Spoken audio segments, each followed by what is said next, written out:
You're listening to Engaging Early Learners. I'm Rachel Glassman, special education teacher and resource creator. This podcast is your go-to for classroom strategies and teaching support that you can actually use. Whether you're on your way to work or heading home, I'm so glad you're here. Let's dive in. Welcome back to Engaging Early Learners. I am so excited for today's guest or guests, because this conversation is very full circle for me. Today's guest is my friend Amy and her adorable son, Bo. And Amy and I met years ago when we were both teaching in preschool special education. And if you've been around for a while, you probably know that my first teaching job out of college, I spent 3 years teaching pre-K special ed. And it definitely shaped like who I am as a teacher and how I do things. Preschool special ed is definitely a very unique setting, and I think it's also one of the least understood settings. So most people know like what kindergarten looks like or like what second grade looks like, but preschool is definitely its own world, its own planet. So today we're talking about what preschool special ed looks like, how students can qualify, what services look like, and how those big transition decisions are made before kindergarten. And of course, we will end by talking about Amy's exciting new chapter of life, because she recently obviously became a mom and a wife. So we will get into all of those things. So for now, welcome Amy and Bo. Can you say hi? Bo, can you say hi? Wave. Can you say hi to everybody? Or smile? Do you want to smile for everybody? No. Now we're playing with mouse. We're playing with the mouse. You guys missed the smiles before. Okay, so Amy, welcome. And I'm so excited that you're here because you and I talk about a lot, and our other friends that teach preschool, that preschool is its own beast. Yeah. And I'm so happy to have you on the pod because you still teach preschool special ed. So you will bring a very good perspective, because I did it years ago. So it will help to have you talk about it because you still do it today. Okay, Bo? So first, Mommy is going to introduce herself to everybody, okay? Like pass him off to Grammy first. Okay, Mom's going to pass him off. It's our nap time, or we might waterlog this mouse if I don't. Okay. All right. Bye, Bo. It was nice having you on the pod. Bye-bye. Yay! Bye, Bo. I love you. Mwah. Say bye, Rachel. Mwah. Okay. Ready? Mwah. I love you. We'll see you later. All right. Hi, Grammy. He is literally the cutest baby I know. Okay, that was obviously ridiculously cute. He waved. He's hit or miss on his waving these days. He's like, maybe I'll wave, and then other days he's like, no. He did a good job. How many months is he? He is 10.5 months. He turns 1 on my first day of school. Right, and you have to like go to work. Okay. I did. So anyway, let's not get into that right now. Tell everyone about yourself. First Friday of school. I love that. Take your days. Everyone take your days. We're taking, because his first birthday party is on Saturday. So Duh. we have to. So Amy, tell everyone about yourself. Yeah, like how'd you become a teacher? Like what have you done? Like, all the things. Okay. So you can ask my family. I've told them that I wanted to be a teacher probably since about second grade and pretty much never wavered from it, much to their dismay and begging me to change my major, as I feel like a lot of our families do, and they never win. So I originally wanted to teach high school, and then I got to high school and realized I don't want to deal with that age. So I went to the complete opposite end of the spectrum. I did my P3 cert, but really didn't have an intention of teaching preschool. And then I student taught preschool. And I didn't hate it, didn't love it. I was indifferent. And then out of college, I started at a daycare, took over a maternity leave, finished out that school year. And then the following school year was actually a TA in my district, which hindsight, I really wish everybody had to do a year as a TA. No matter what grade, gen ed, special ed, no matter what you were doing, I wish everybody had to do a year as a TA so that they could truly see how much our teaching assistants, instructional assistants, how much they actually do in the classrooms. Because it's definitely an underappreciated job by people that aren't in the classroom. Yep. So I did a year, almost a full year as a TA. That year, my teacher ended up getting pregnant and went out in May. So I took over for her for the end of the school year into ESY. And then they were opening 3 new sections of preschool in my current district. And I interviewed for them. I did my demo lesson with my own class and I got the position. And this upcoming school year will be my 11th year teaching preschool. Oh my gosh. And within those years, you've done PSD, which I've discussed before, preschool disabled. Yeah. That's what I did, where it is preschool, self-contained. All the kids have IEPs, Yes. all different disabilities and Correct. like ranges of what they can do. And you've also done preschool Handicap. autism. Yeah. Yeah. I did 2 school years of preschool autism in a couple years ago now, Yeah. when we had a very large population that needed preschool autism. So I taught more of a hybrid class. I taught those kids that were on the cusp that didn't really fall into needing stress PSD, but also were too high to need straight discrete trials. And they really needed small group and discrete trial at the same time in the same class with the same peers. Yeah. So mine was like a mixed hybrid group. Um, Yeah, and then the last type of class we have in that district, because Amy and I worked in the same district, is preschool integrated. So half of right. the students have IEPs, half don't. The half that don't pay to participate in the program. It's like a lottery system, whatever. Those are the 3 types of preschool classrooms that we have there. And I did do integrated years ago in my maternity leave placement when I was fresh out of college. I did integrated Oh, okay. way back then. I also did a little LLD back then, but Oh, okay. it was a 2-student LLD class. I love doing this with my friends because I feel like I learned something about everyone that I actually didn't know. Yeah, my first year out of college, I had it was a medical leave replacement to finish out like the last 6 weeks of the school year, and it was me and these 2 boys all day long, and that was it. Just me and them With in the classroom. no Nobody else. TAs. No, Nope. just If the I had two. to go to the bathroom, I had to call someone. Yeah, like those gen ed teachers have to. Crazy. Yeah, but what was wild to me was just like when it's a regular gen ed classroom, you have a lot of kids to go back and forth with. This was me and 2 kids who knew how to push each other's buttons because it was June and Yeah. they'd been together all year and they would just push each other's buttons and start screaming across the classroom. And I was fresh out of college and I was like, What am I doing? Where am I?" Yeah. But that was a Okay. super, super, super tiny district. Like each grade level, it was one school, like not one school, there were 4 schools, I think, but it was a tiny district. So Especially compared to where you are now. My old yeah. district, which is where Amy still works, is a lot more schools than that, like 11 schools in the whole district. It's just like a lot. But moving on. So a lot of people, because like we've said multiple times already, preschool is its own like beast. So let's explain to people that don't know, like what even is preschool special ed? What ages do you teach? What disabilities or needs do you typically see? How does a student even get into like just give All us of all it. the info. Yeah. So so the way my district does it, we do mixed classes. So I have a mix of 3, 4, and by the end of the year, 5-year-olds. And it's rolling admission. They start on or around their 3rd birthday. So if their 3rd birthday is a Monday through Friday, they start that day. If it's a weekend, they start on Monday. So that's one of probably the most unique things to preschool, that school age, you might have one student in a year enter your class.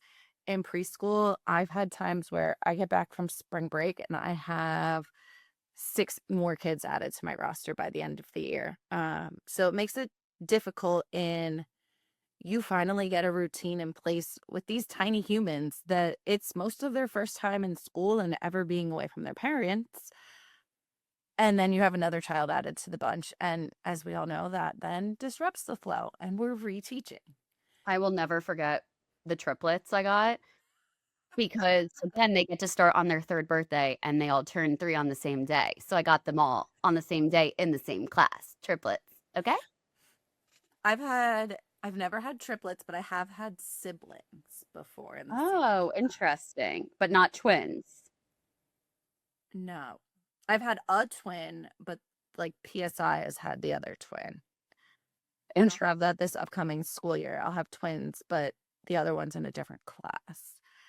But I did have siblings at the same time. Part of the reason I had the siblings was they weren't getting along at home, so we were really working on their play skills in the classroom to help mom and dad's sanity. Right, because that's what we do. So kids get evaluated. Yes. Let's backtrack. They get evaluated. Should we skip to that right now and explain that? And then Really, like, that makes more sense, and then yeah, get into the classroom. sure. So I can speak specifically on New Jersey. I don't truly off the top of my head remember if it's nationwide. Yeah, I have no idea. I know New Jersey's. Yeah.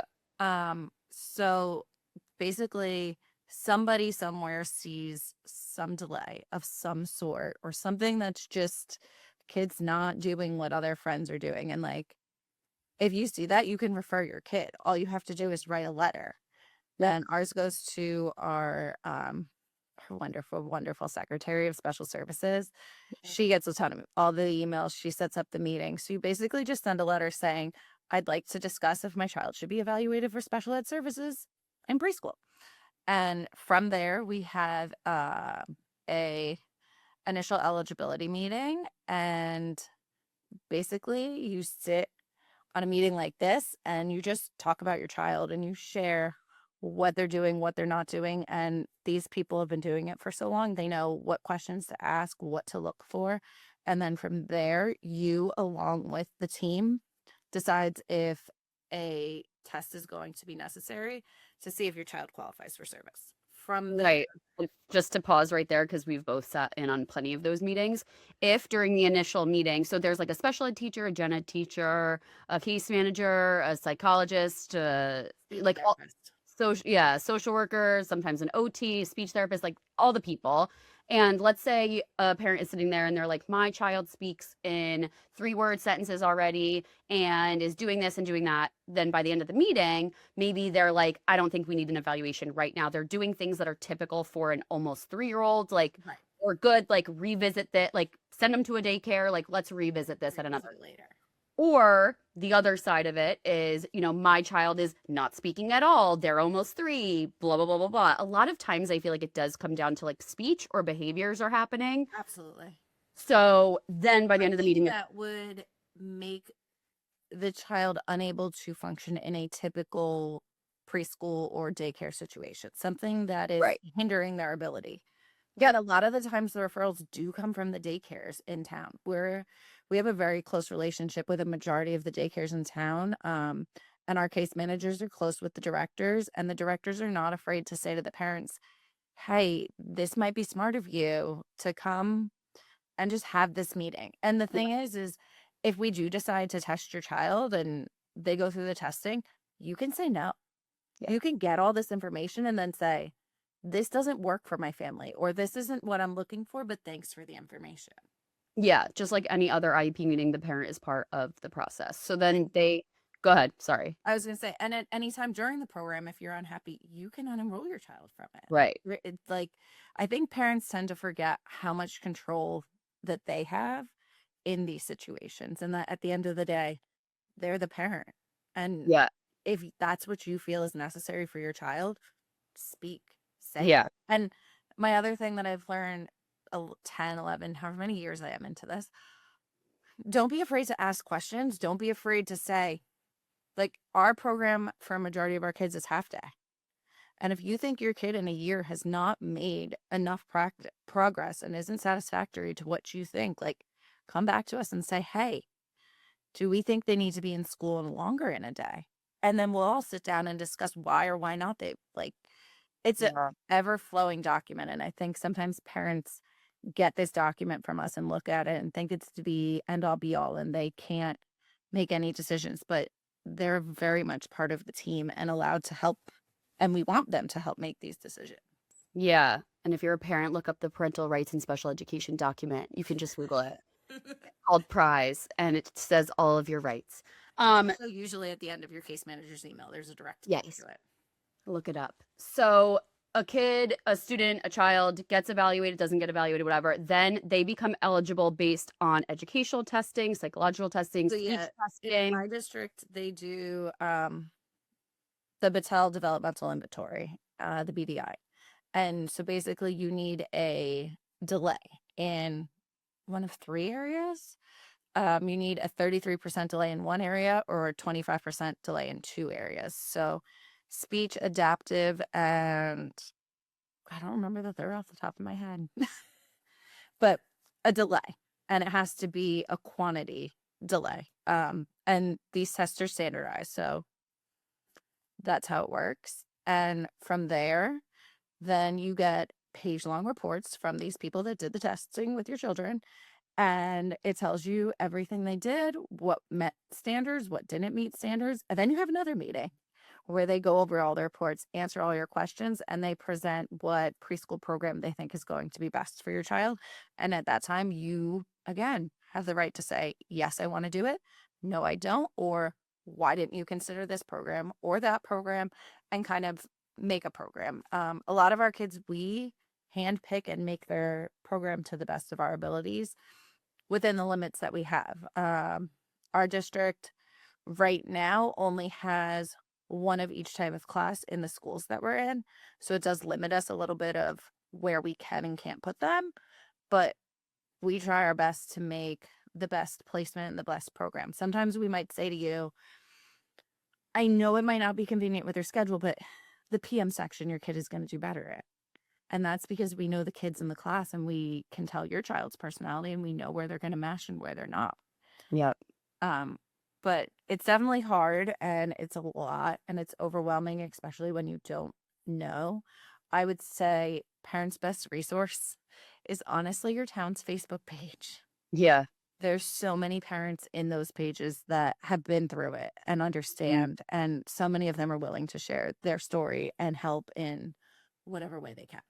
That's a good tip because I was just going to say, from teaching preschool, it was so crazy because I was only 22 when I started and I was like hand holding these parents through the process as like not only was I not a parent or even close to that, but like I was like younger than them Mhm. and they were so new to the process. I was kind of just learning the process and it is a lot and it's overwhelming and we're sitting in these meetings as preschool teachers while a parent is finding out that their child does have a delay or does have really significant needs that mean that they might need to be in a really restrictive class because that's the other thing. There's still LRE in preschool. They still need to be put in their least restrictive environment. Sometimes that means we don't have a program for them and they can go to like a daycare type that sometimes is the least restrictive and sometimes it is like a more self-contained class and it's hard for parents who have never been through that, don't even know what that means to have to kind of like sit there with them but it also was like so rewarding. I'm sure you think that like you were saying, parents should ask questions and I felt like sometimes during those meetings I was like prompting the parents to ask certain questions because you could see it in their face that they're confused. They have no idea what IEP even means and the case manager is just doing their routine of like next next next going through the IEP and the parent is like what? What's So a going lot of on times here? yeah, a lot of times I would, like, stop and be like, "Do you have any questions?" Even though, like, it was so not my place, but, Yeah. like, it is so complicated if you've never done it before. And the document is so long when you get it. It's a lot of them 18 to 20 pages, even as a preschooler, because it's the same document that they use up through 21. Mhm. And I know, like, the one thing we had the same case manager, but she would always point out to the parents there's a spot at towards the end of the IEP that says when your child turns 18 on this date, and it's written there, they take ownership of the document and they're allowed to make decisions on the document. And every time she points it out, the date just sounds later and later and later now. And Like, I'm like, 2041 or something, like, it's so and the it's parent is, like, and like, but if the throwing parent up. reads it on their own and they're like, what does this mean? Why is it talking about my child when they're Right, like, 18? their child's not even 3 yet, and it's, Yeah. like, in 2040, whatever, when your child it's just, like, it's so crazy. So that's always like my favorite one to point out now because it just sticks out to me. But there's so many parts to this document, and it is very overwhelming to read and understand. And I feel like I'm still learning about best practices when even writing these IEPs and figuring Yeah. out what the best goals and things are to work on with these kids at this point. Yeah, Because it's definitely. And also different. Like in preschool, a lot of their goals are similar because wait, don't talk about goals yet. okay. We're gonna get there though. What? Because I actually got some questions on my Instagram about that. So I want to get into that, but I want to finish this. So then we are sitting at that meeting that Amy was saying, and we're like, okay, your kid qualifies because of whatever. So in New Jersey, they all qualify under preschool child with a disability. Correct. Whereas when they leave preschool, which we'll get to later, when they leave preschool, the disability categories, there's like a ton more. For preschool, it's just they're a preschool child with a disability. Right. I would say, and Amy, correct me if I'm wrong, I feel like 80%, 85% of the time, it was a speech or a communication delay, a communication like dis difficulty that got them into the program. That or not being potty trained. Really? Then they come up with an adaptive delay. Okay, yes. So it all depends. Yeah. So If yes, they're not both fully things. potty trained, that's like, and that's something that the case managers will always point out. If they're not potty trained, they're coming up with an adaptive delay because while potty training is developmental between 3 and 5, this standardized test expects them to be potty trained earlier. And that's just the way the standardized test was written. Right.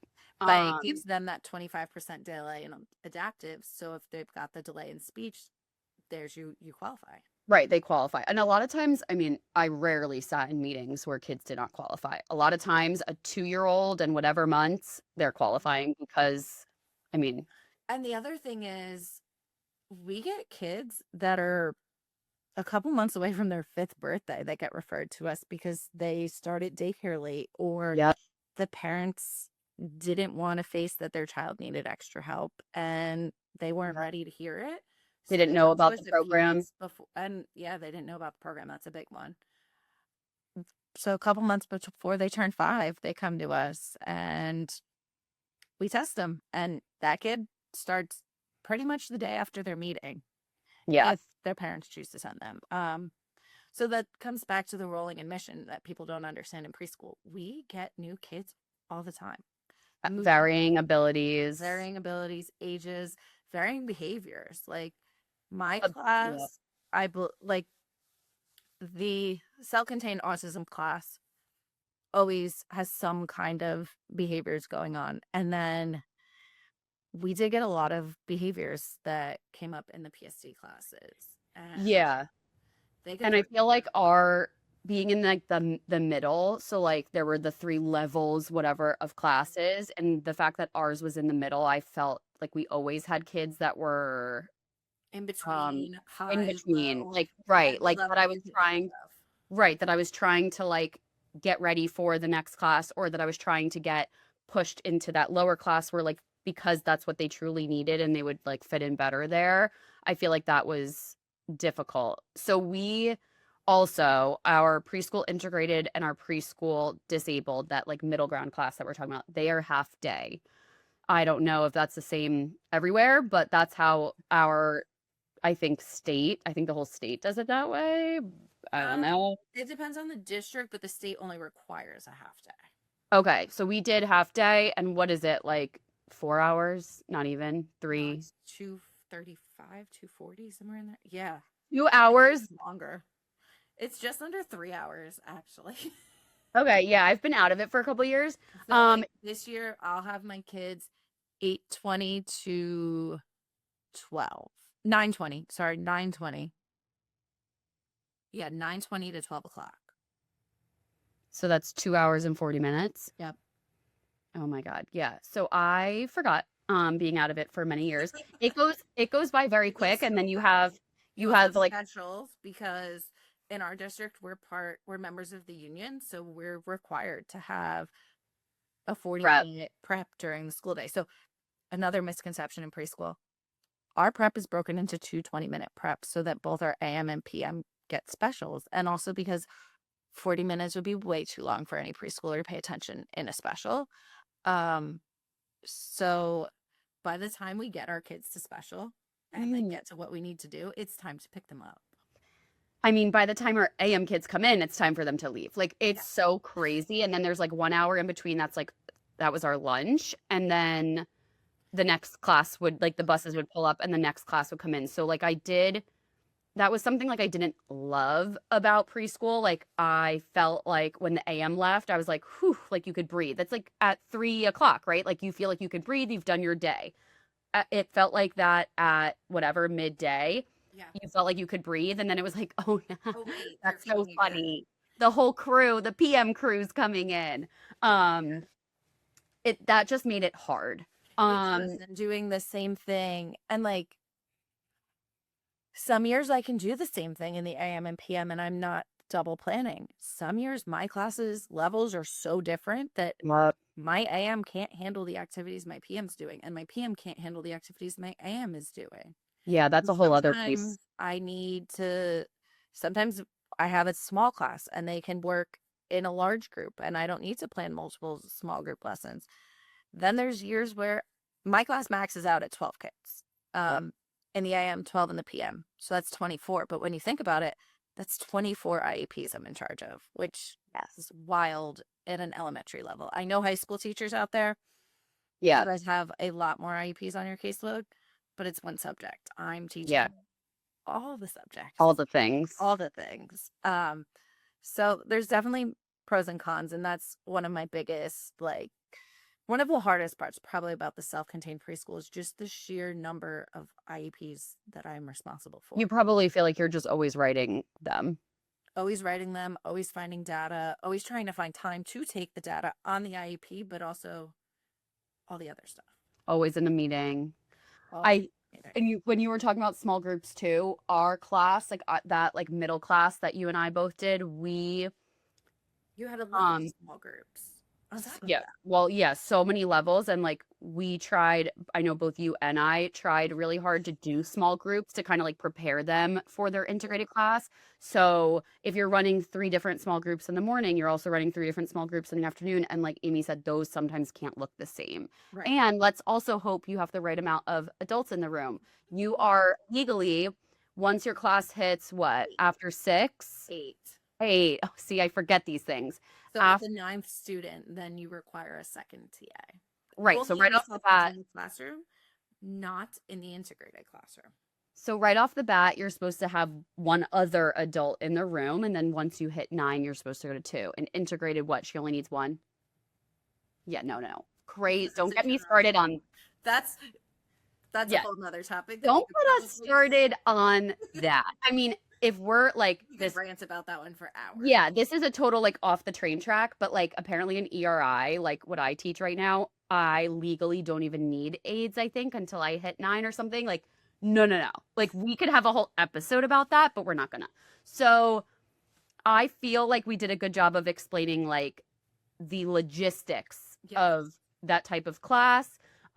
In general, the disabilities that we're seeing. I mean, we see all of it. I saw nonverbal students, verbal students, students with AAC devices, all the things. All the things. And I mean, a majority, I think, of what came to us were those speech delay kids. And then by, like, if they started in September, by, say, April, they were the kids that we would look at and go, could you be quiet? And then you Yeah. get back to September when you're like, I was begging you to talk. And And a lot of times they are also those kids that by the time they get retested, moving out of preschool, going into kindergarten, because every kid needs to be reevaluated, leaving preschool. A lot of times students do exit the program in general. Like they don't even have an IEP anymore going into kindergarten. Not always, but there's a good amount of them that do. for sure. Okay, so I mean, we just said like 3 of them during this conversation, but what are some other misconceptions that you think people have about preschool special education, whether it's admin, other teachers, people outside of the school realm? Like what are just I'm sure you have them like ready The to biggest one is that we just play all day. Oh, yeah, you don't just play in preschool and do nothing, Amy?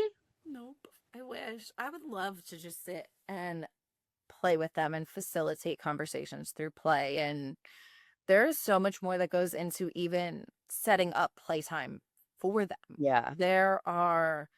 The way that our curriculum is set up is that they have centers within the classroom. So The there's creative curriculum. creative curriculum, yes. My favorite thing. I just want to make sure we make that clear. My favorite thing ever. Interest areas. Yeah. Um, so we have like a kitchen area, a blocks area, trains area, Play-Doh, art, all the different areas. And they switch each year depending on the interests of kids. Like this past year, my kids could care less about blocks, but I had a train track set up across my classroom almost every day. It depends on the group of kids that you have. But just to get these set up is routines, procedures. And I am the one that I let my kids flip between wherever they want to be. And I let my groups be as big as they want. I've had times where I have 10 kids in the kitchen. And I know some preschool teachers are, Rachel being one of them, did not like 10 kids in the kitchen. No, no, no, no. um, but again, then sometimes, and that depended on my groups too. Some years I could never have 10 kids in the kitchen. And those were the years that I had to pull in a system that Yeah. allowed that. But that's just another layer of thinking of how am I going to do this that they're going to understand that they can't move between places just when they want to because they're done. And then Yeah. add on the layer of if you do want to move, you have to clean up first. But they've never heard the word clean up. Yeah, teaching preschool, like I always said, it was like teaching little fetuses like how to be like humans. Like they've never, most of them have never stepped foot in like a daycare or like anything structured, anything with like rules, other kids, like we need to share, like everything was so new to them, like, and there was 12 of them with the disabilities that they come with and the needs that they come with. Like it is so is nuanced the right word? Like Yeah. it's so like no one gets it unless you're in there. Yeah. Yeah. Like how you said, like everyone should be a TA before they work somewhere else. Like everyone should have to go watch preschool for a day. My favorite is sometimes we didn't do it this year because I switched schools last year. Yeah. So I'm in a different school, so we didn't do it. But back when we were at the same school during Autism Acceptance Week, we did a week where we asked teachers to come into our classrooms and just come see what the preschool world looks like. Come see where these kids are coming from because they would go on to next levels and these teachers would be like, what did you guys do in preschool? And we'd be like, come watch, come see Yeah. what it is like. Because another thing that I think people don't realize in preschool, they don't have to be potty trained. Yeah. So we're dealing with potty training. We're dealing with accidents. We're dealing with diapers. We're dealing with all of these things that you wouldn't deal with. I shouldn't say wouldn't. It does Yeah. happen in older grades, but not like Yeah. it does in preschool. And like we're these parents direct helpline when it comes to potty training. Because when these parents say to us, hey, we're ready to potty train, we need you to follow through at school. Now we have to follow through with it at school. Like that's just Or the opposite. They're like, we're ready to potty train. Like, what do we do? And like back to me being just like a 22-year-old you're like, child, how do I teach you to do that? I would like, I had to like, maybe that's why I was so like standoffish my first year and like, I don't need anyone else's help because I had to just be the like a teacher that just knew what they were doing right away because I was hand holding these parents through like them parenting their child. Like it Yeah. is such an insane experience as a fresh out of college teacher. And I don't know if you got this line. I'm sure you did because I got it. Yeah.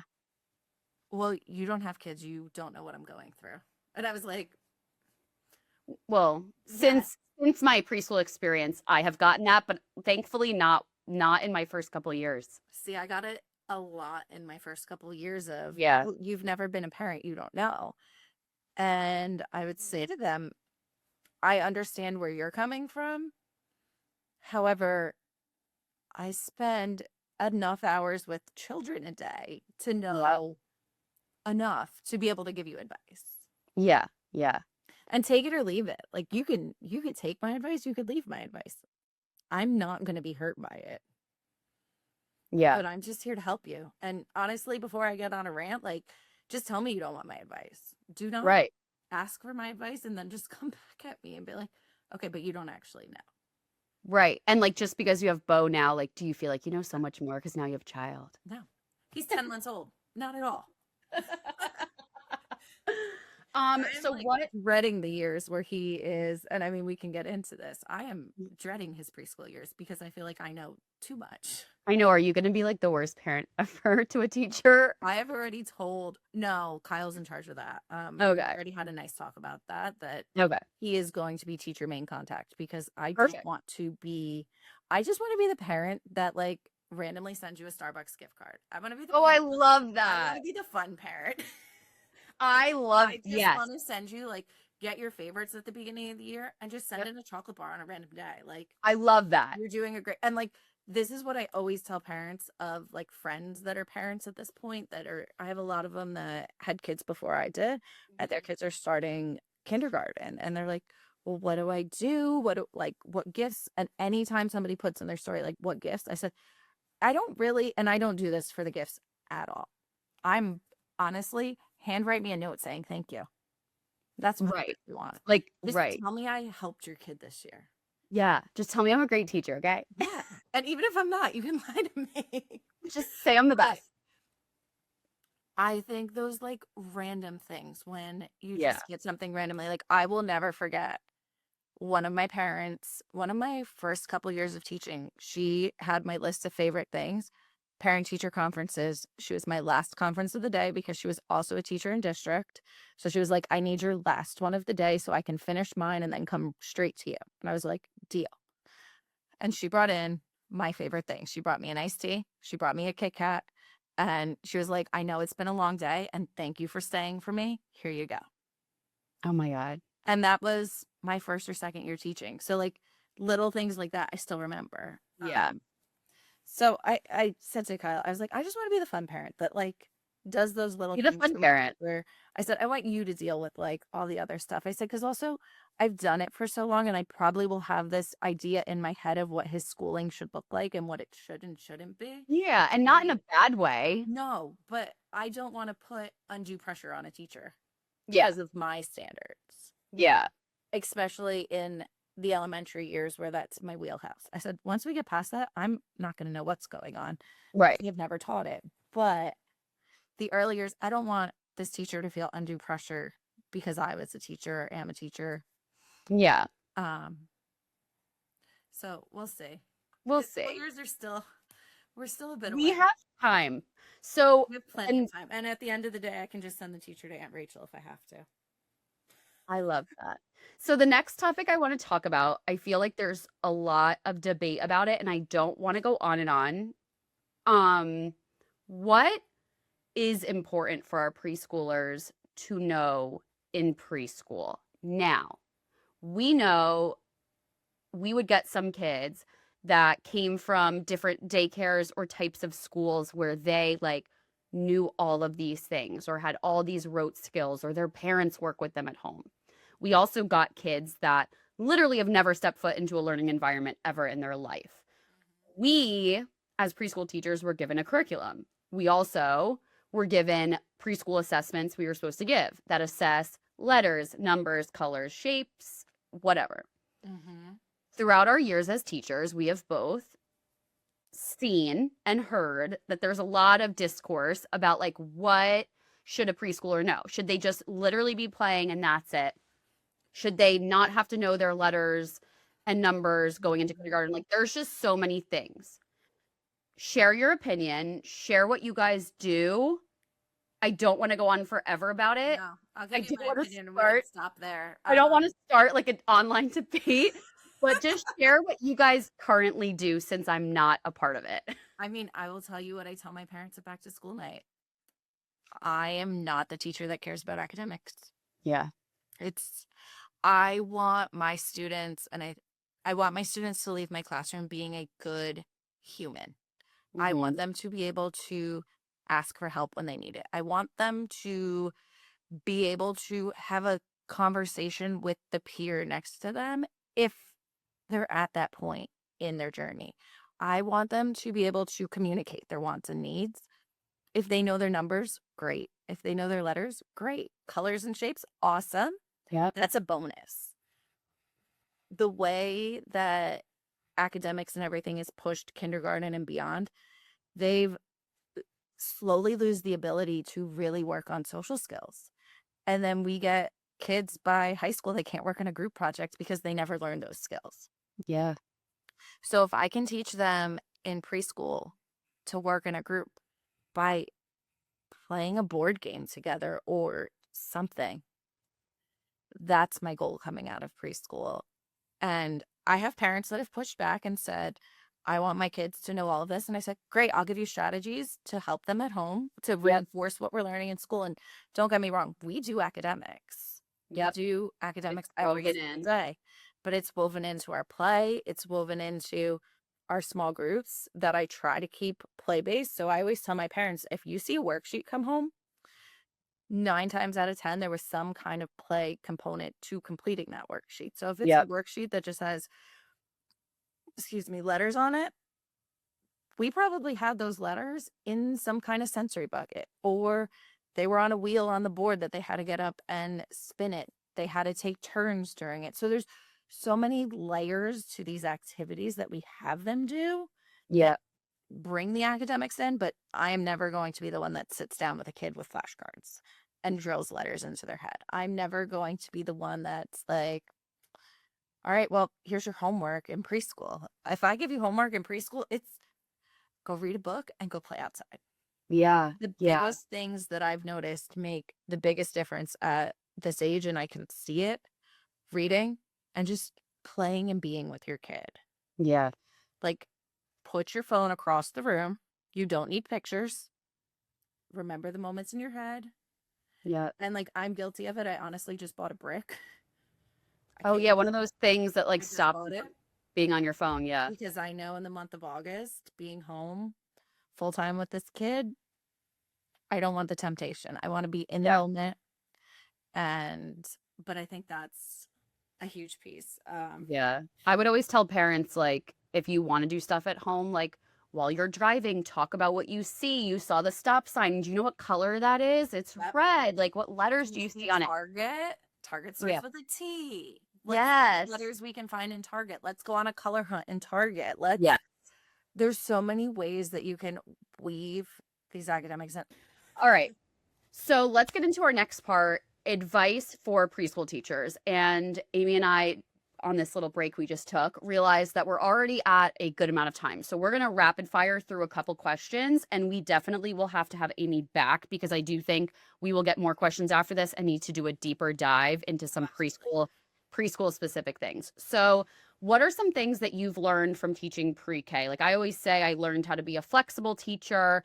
I learned how to teach to each individual kid, data, like those kind of things. What are some things that you've learned over the past 11 years? My speech therapist will tell you this is probably the biggest thing I've learned. It is about the process, not the product. Yeah. Art Oh. projects. Oh. They're art projects. This is where Rachel and I also differ. But you know what? No, I You've was gotten good much about better. that. I was good about that. Yeah.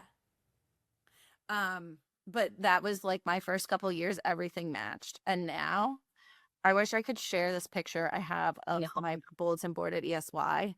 We made s'mores with their names on them. The only thing I made sure was that their name was in order. I Right. had some Everything else chocolate on top, probably. some marshmallows everywhere, but they got to practice the fine motor skills of gluing. And I made a copy and I showed it to them and we did it together. And Yeah. but they were so proud. And that's the thing. They're always so proud of what they make. And I think that's a big one I that like I that. see It's about the on I process. see it in the Instagram world a lot. And I think that's a big thing in preschool too, is you want everything to match like what you see on Instagram because that's just the world we live in. And it's Yeah. like it's not gonna. There's Yeah. nothing about preschool that is predictable. I think that's another one. Just you have a PLA.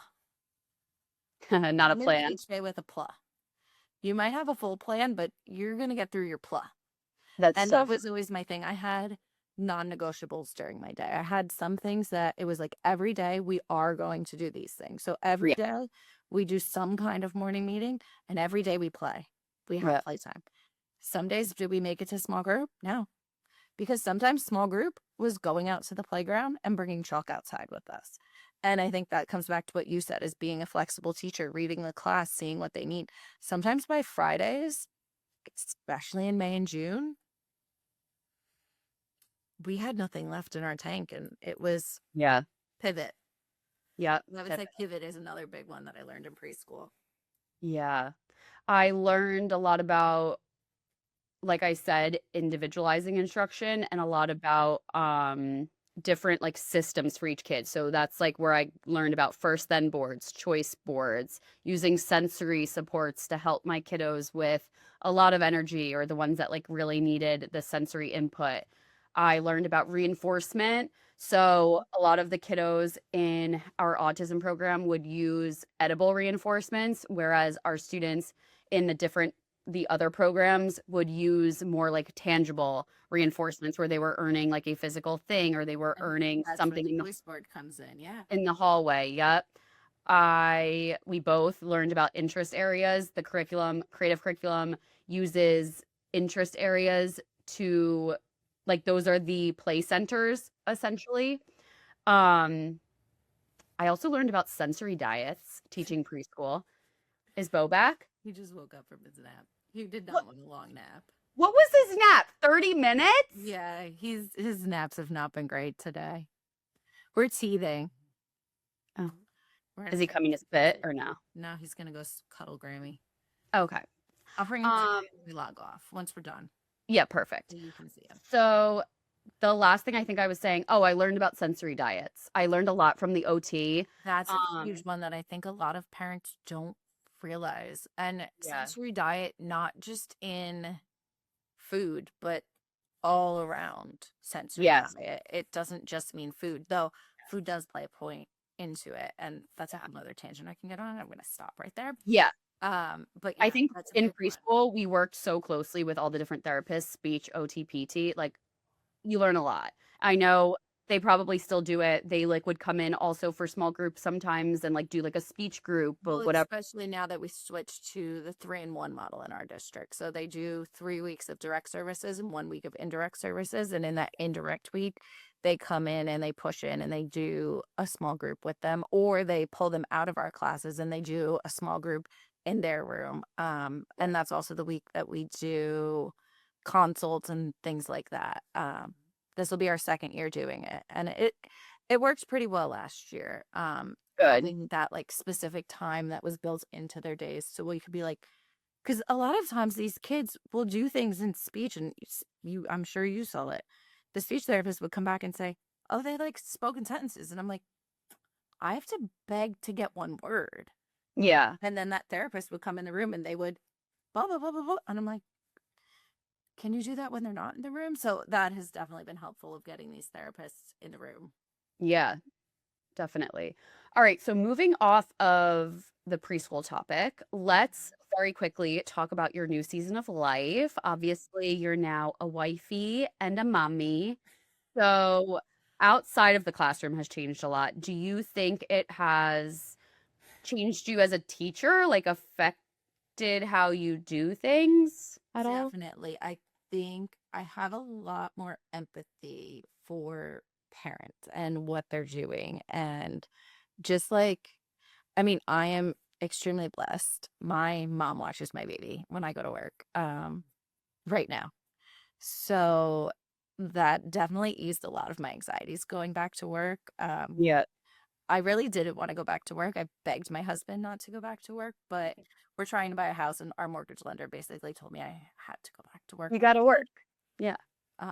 So anyways, I think a lot more empathy, and just like I look at it almost from a different lens now, and I'm like, this is someone's baby. Like, this is someone's baby that was as small as Bo is, and they're leaving them with me and they're expecting me to help them. And not that I didn't see it like that before, it just feels different. Like when a kid's having a hard time, there's just, I don't know, maybe just a little bit more empathetic bone there that's like, Yeah. maybe you just need a cuddle. Yeah. No, that makes sense. I mean, we all think those things, right? As teachers, we're not like evil No. just because we don't have kids yet. But once you have that like motherly instinct in you, it does affect all those different things, I'm sure. Yeah. It's I'm still figuring it out. I went back in February, so I only went February to June, and then I did work ESY. Yeah. But I'm definitely, I mean, I know, very interested to see what this school year is going to look like. Yeah. My husband has a very demanding job in the months of September, October, and November, which, as we all know as teachers, is also a very demanding time for us. Um, but I'm very lucky, like I said, to have a very strong village that I know I can be like, hey, Kyle's out of town. Who wants to come help? And I will have a list, exactly a list of people that will be like, come on over, We'll all or be right I'm there. coming over. So I think like this upcoming school year, I think is really going to be telling. I did sit down with my principal at the end of last school year, and he asked me what I was proud of during the school year. That's Mm. so sweet. But wait, I don't know if you know what my answer was. No, but that's just a nice question to ask. I told him that I was proud of myself for not handing in my resignation letter. Yeah. Okay. Okay. Because there were days that I would wake up and look at my husband and say, I don't want to do this anymore. I just want to be with my baby. I don't want to Right. be with other people's babies. And I think people don't realize how hard it is to be a teacher mom until you're really in it and you have to Yeah. do it. And it's touted as this flexible job when honestly it is the most inflexible job in terms of I can't just leave in the middle of my day to take my baby to a doctor's appointment No. and then come back to work. Like that requires a whole half day. That requires sub plans. Like there's so much more to it. Yeah. And then That there's is just so work. strange. Like the way you just said it, like you're leaving your own child to like go be with other people's child all day. That was a big thing that I've honestly struggled with. Yeah. And I know we've talked about it. I've looked into what else I can do and where else I can go and what may or may not work for my family. And right now it is Yeah. teaching. Right now that's what works and this is what we know and it's Yeah. steady and And you are I so lucky right now to have your mom. I mean, that might not always like be the case, but right now she watches him and he's such a good boy. So he he's so is. good with Give her a her. leg up for and like I've talked to some other people that I know that have become parents recently and had a rough go and like you saw him here, he looks and he is one of the happiest babies. But when I tell you, and Rachel was there, she experienced it. Yeah. This baby was anything but happy for about the first 3.5 months of his life. Yeah. Rachel came in and she's like, Aunt Rachel's gonna get you to stop crying. No. No, nobody could get him to stop crying unless he was asleep. Yeah. And I think that's also what made it hard for me to go back was he was finally becoming a human. And then I had to go back to work Yeah. and I didn't get to see him every day. And like we joke in my family about it, but if we put me, my husband, my mom, my dad, my best friend, like in a line who was Bo crawling to, it's my grandma. It's my grandma. It's his grandma. He's Yeah. calling my mom. But I've learned to reframe that into how lucky am I to have somebody that loves my kid as much as I do Yeah. and that he feels safe with. Yeah. And he gets to be with all these And they people. have Like they're gonna have such a special bond. And like it that's gives what's me important. chills. But I mean, to anybody that is going to become a parent soon and is a teacher, it's hard. Yeah. And it's so hard to find the balance of getting things done, not staying too late, putting those hard boundaries in. My district changed our hours this year, so I don't start till 9:20, but that means I get out at 3:50. And he goes to bed between 6:30 to 7:30. Yeah. So Not a it's lot of time. less time with him at night, but my husband and I talked about it and said, if I drop him off at my parents' house, not early, but early in the morning, and I get into work, I can have an hour in the morning to get things done to hopefully not be able to have to take as much home. No taking things home. And that took me a while. And I mean, luckily 10, 11 years in, there's a lot less I have to take home. Yeah. You've learned. Yeah. I've got a lot of systems in place for Yeah. myself at this point. But it's definitely hard as a teacher mom to find that balance and figure out what works for your family. But also, and I've said it to my principal as well at my end of the year meeting, that I don't know that preschool is going to be for me when Bo is of preschool age, because I don't think it's going to be fair to him for me to deal with preschoolers all day. And I don't mean deal in that way, but No. Like, yeah, deal. deal. Yeah, and Manage preschoolers all day and work through all of their needs, Yeah. to then come home to him and And his little, probably be burnt out by the time I get home. yeah. And it's not fair to him. So that's where my husband and I've talked about it. And we said, not right now, but it might be something that we have to revisit for a few years and see what Yeah. is the best choice for us. But I feel like there's a mass exodus of teachers going on right now. So that also plays into the job market and figuring out. Well, because despite what sometimes we see on Instagram or TikTok, not everyone is just like sunshine, rainbows, and happiness as a teacher.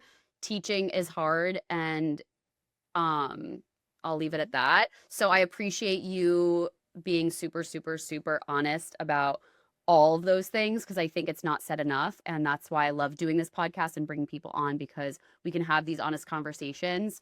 So I appreciate that. I want to wrap up with two quick questions. One, what's something that you still love about teaching preschool special ed after all of these years? Their growth.